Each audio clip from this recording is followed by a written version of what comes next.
Hello again from the Kennedys. Making a tomato tart today. I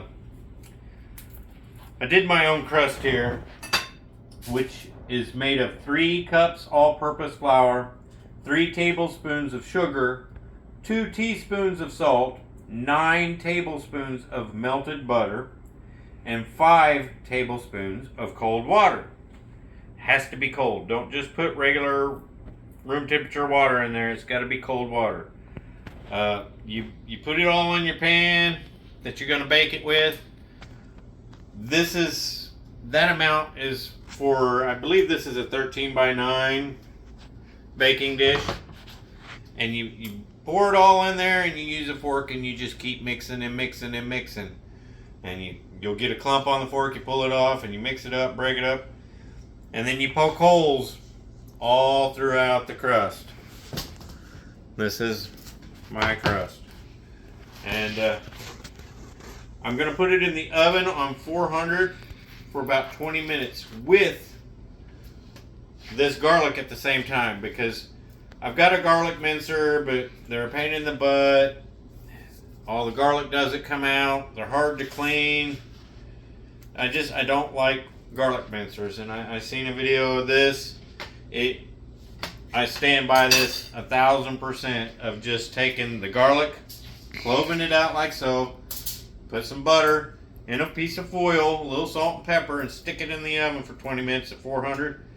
And when you take that garlic out of the oven, you can just press it and it just mashes into a paste.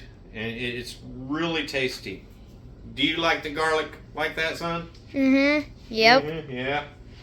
Got a lot of flavor. But once that's done, I'm going to take it out and make it into a paste. And then I'm going to pour that paste over the top of this crust, which will be partially cooked, not fully. And then I'm going to line it with some mozzarella provolone cheese on top of that, which this recipe actually calls for fettuccine cheese, but I can't find any. Walmart doesn't have it. I'm not sure where they sell it around here, or if they do. Or it's Fontini or whatever. Yeah. Never found any. So I've always just used mozzarella and provolone. Kind of prefer them probably anyways. Now, I like some Gouda cheese. I might try it with some Gouda cheese. But I'm getting off subject. Put a layer of cheese on top of that garlic, and then slice your tomatoes. But your slices have to be really thin, and take some paper towel and pat the tomatoes before putting it in there. The thinner the better. And when you get tomatoes, don't go to Walmart. Store-bought tomatoes are crap. I can't stand store-bought tomatoes. You might as well be eating water, because that's what they taste like to me. They're flavorless. These are garden tomatoes. I actually traded honey for them because our garden tomatoes didn't turn out this year. They got cooked. We had a drought for like 2.5 months, 100+ temperatures. It was bad. And garden tomatoes, there's a little trick to them. You got your perfectly round tomato, and then you got your funky deformed tomato. And everybody always wants the perfectly round, pretty tomato. Not me. Give me the uglier, the better. Because I don't know what it is. You can go out to the same garden, off the same plant, and find one that's round and pretty, and find one that's lumpy and ugly. And this one's going to taste better every time. Never understood it. Don't know the science behind it. But the uglier the garden tomato, the better it's going to taste.